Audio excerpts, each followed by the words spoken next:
Assalamualaikum warahmatullahi wabarakatuh. Di video kali ini kita akan membahas TO TKAD IPA nomor 21 sampai 25. Buat yang belum nonton pembahasan nomor 1 sampai 20, cek di playlist video ini, nanti kamu tonton dulu nomor 1 sampai 20. Jangan lupa share video ini ke teman-teman kamu supaya lebih bermanfaat, dan jangan lupa follow supaya channel ini lebih berkembang. Soal nomor 21 di sini ada perbandingan gelombang P dan gelombang Q. Kalau dilihat sekilas ini gelombangnya agak sedikit membingungkan, jadi teman-teman harus pelan-pelan memahaminya supaya tidak salah. Kita langsung ke pernyataan yang pertama, frekuensi gelombang P lebih besar dari frekuensi gelombang Q. Berarti kita harus hitung frekuensinya. Frekuensi itu teman-teman bisa hitung frekuensi dulu, rumusnya apa wes? Frekuensi rumusnya adalah, tak tulis di sini ya, jumlah getaran atau jumlah gelombang dibagi waktu. Nah, ini teman-teman nggak harus ngelihat satu gelombang full dari awal sampai akhir, tapi boleh yang bisa diamati aja. Contohnya misal saya mau mengamati gelombang P pada detik ke 20. Berarti nanti gelombang P pada detik ke 20 itu jumlah gelombangnya berapa? Jumlah gelombang itu terdiri dari satu bukit dan satu lembah. Di sini ada bukit warna biru dan ada lembah warna biru. Ini jumlahnya satu gelombang. Waktunya dia adalah 20 sekon. Jadi nanti frekuensinya 1/20 Hz seperti itu. Terus sekarang saya mau memperhatikan gelombang yang Q, menghitung berapa frekuensinya.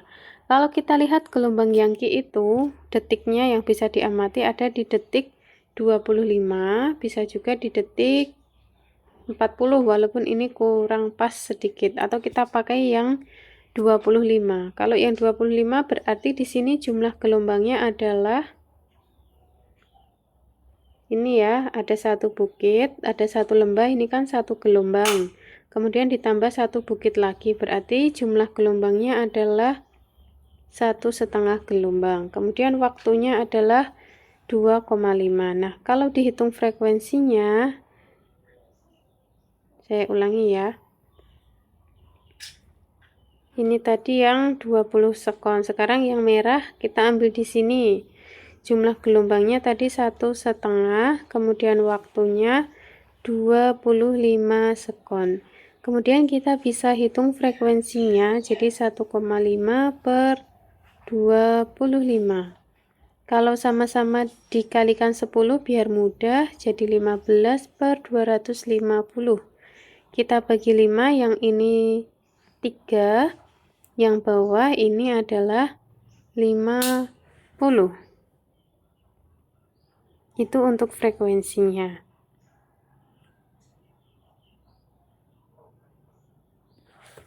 Sekarang kita hitung berapa nilai frekuensinya kalau mau dibandingkan. 1/20 itu hasilnya nanti adalah 0,05 Hz. Kemudian teman-teman hitung yang 3/50 hasilnya berapa? 3/50 adalah hasilnya 0,06 Hz. Jadi frekuensinya besar yang mana? Frekuensinya besar yang gelombang Q. Jadi nomor 1 salah. Nomor 2, kita yang ditanyakan periode P dibandingkan dengan periode Q. Periode itu simbolnya T besar. Kita bandingkan periode P banding periode Q. Yang P-nya itu adalah, atau kita buat ini ya, perbandingannya per peran. Periode P banding periode Q, nilainya yang P tadi yang warna biru, berarti 0,05 banding 0,06. Jadi perbandingannya 5/6. Kalau periode P berarti T-nya pindah ke sini. 5/6 periode Q. Gitu ya cara nulisnya. Jadi pernyataan nomor 2 benar. Nomor 3, tegangan listrik P 2 kali tegangan Q. Tegangan itu yang mana? Tegangan itu yang simbolnya atau satuannya volt ini. Yang P benar, nilainya 2 kali karena 240 banding 120. Kemudian perbandingan panjang gelombang P banding Q. Ini agak sulit membuktikannya kalau kita lihat di detik ke 40 milisekon, bukan detik ya. Milisekon ke 40 yang P itu jumlah gelombangnya adalah 2. Kemudian yang Q jumlah gelombangnya adalah 2,5. Berarti kalau dikalikan 2 nanti bisa jadinya 4/5. Seperti ini boleh. Kok ada 3 ya jawabannya? Kita cermati sebentar. Periode, oh ini nomor kalimat kedua ini harusnya salah. Kalimat kedua itu harusnya 5/6 bukan 6/5. Oke, next ke soal nomor 22. Di sini ada bunyi dan jarak. Nah, ini teman-teman sepertinya kemarin banyak yang salah. Kita tulis rumusnya dulu. Ada 2 ya. Yang pertama dia memantul. Kalau memantul nanti jaraknya itu adalah V dikali T dibagi 2. Ini adalah kalimat dari memantulnya. S-nya itu adalah jarak. V-nya ini adalah kecepatan, T-nya waktu.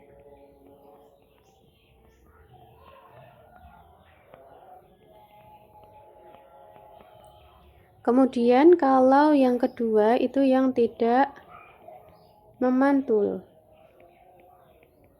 Kalau tidak memantul itu nanti jaraknya cuma V dikali T seperti GLB biasa. Nah, di sini kamu harus tahu kapan itu memantul, kapan tidak memantul. Kita baca seekor burung walet memanggil temannya. Kalau memanggil temannya berarti misal di sini ada burung, temannya ada di sini. Apakah bunyi yang dikeluarkan ini harus memantul dulu hingga sampai ke B atau harus memantul ke sini? Kalau dilihat kan tidak, ketika kamu memanggil temanmu langsung berteriak aja, temanmu langsung bisa mendengarkan. Berarti ini tidak pakai memantul. Jadi rumusnya S V dikali T. S-nya 340, V-nya S-nya 1700, V-nya 340 dikali T. Jadi T-nya 1700 dibagi 340. Ini 2. 10 dibagi 2. Jadi T-nya adalah 5 sekon. Gini ya, jadi bukan 2,5 sekon, tapi 5 sekon aja. Atau bukan juga 10 sekon. Ingat kapan dia memantul dan kapan tidak memantul. Contoh lain yang tidak memantul seperti paus mendeteksi, kalau paus mendeteksi mangsa memantul. Kelelawar mendeteksi dinding memantul. Yang tidak memantul ya hanya memanggil temannya seperti itu. Lanjut ke soal nomor 23. Teman-teman jangan terkecoh dulu dengan soalnya dan menganggap ini soal yang sulit. Ini adalah soal yang sangat gampang. Mungkin kamu akan melihat ini apa gitu kan. Aslinya ini mudah banget. Kita lihat dulu soalnya, bagaimana cara Edward mendapatkan bayangan lilin yang sama besar dengan bendanya. Berarti kamu udah tahu rumus perbesaran itu S aksen per S.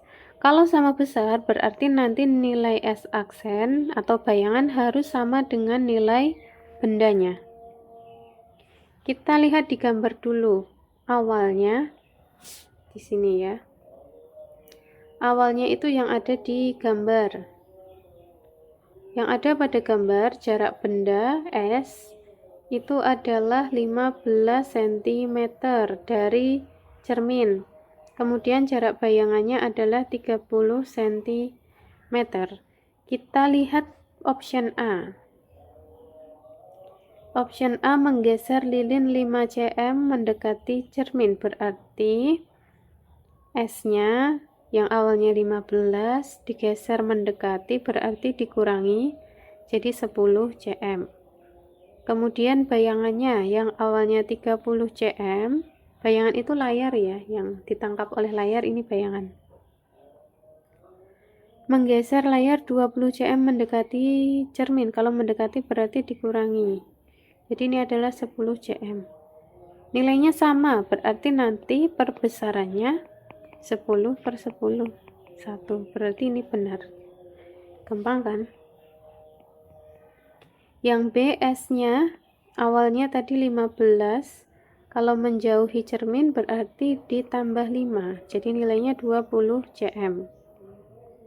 Kemudian jarak bayangan atau lensanya atau layarnya digeser 10 cm mendekati, yang awalnya 30 digeser 10 jadinya 20 cm, berarti ini sama besar. Yang C, coba kamu kerjakan sendiri yang C, jawabannya benar atau salah, tulis di kolom komentar nomor 23 yang C benar atau salah. Nanti saya komen jawaban kamu. Lanjut ke soal nomor 24. Di sini ada tatapan mata.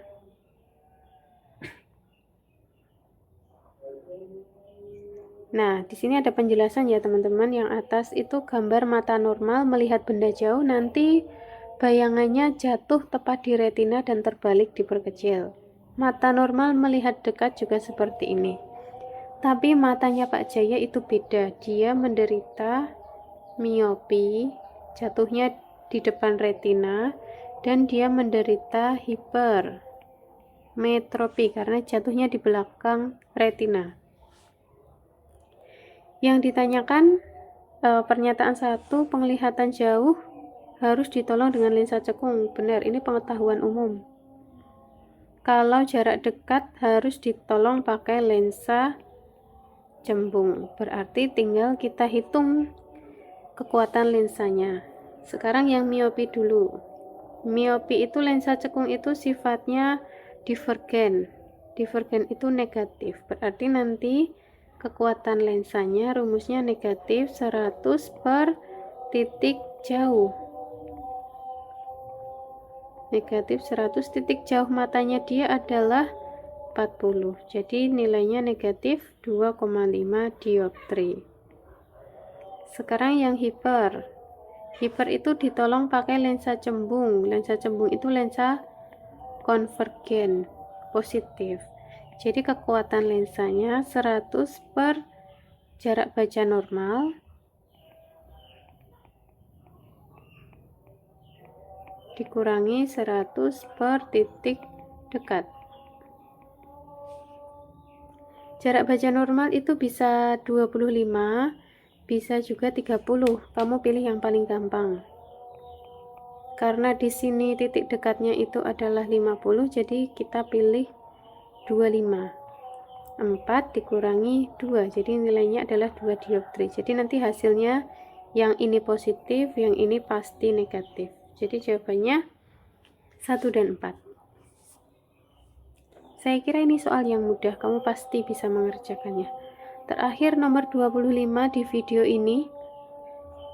Jangan lupa subscribe dulu atau like, dan boleh juga di-share supaya channel ini bisa lebih bermanfaat dan berkembang. Nomor 25 ada mikrofon. Cara kerja mikrofon yaitu menggunakan GGL induksi. Kemudian ada sumber suaranya yang nanti dia bisa diperkuat sinyalnya. Kalimat 1, jika frekuensi sumber bunyi suara semakin tinggi, GGL yang dihasilkan akan semakin besar. Nah, Untuk menjawab soal nomor 25 ini sebenarnya tidak hanya terpaku dari bacaan, tapi juga terpaku dengan pengetahuan kalian ya. Untuk tingginya GGL ini tidak hanya dipengaruhi oleh frekuensi, tapi juga dipengaruhi oleh kecepatan perubahan flux magnet. Nah, jadi ini kurang tepat. Ada yang lebih tepat dari yang A. Yang B, untuk meningkatkan GGL yang dihasilkan sebaiknya jumlah lilitan kumparan dikurangi. Salah, harusnya dia ditambah. Kekuatan magnet permanen mempengaruhi GGL yang dihasilkan oleh kumparan. Terakhir, GGL yang dihasilkan disebabkan oleh perubahan garis-garis gaya magnet pada kumparan. Ini benar. Jadi jawaban yang lebih tepat yang D. Oke, sekian dulu video kali ini 15-16 menit. Semoga bermanfaat. Terima kasih. Jangan lupa subscribe, like dan share. Bye bye.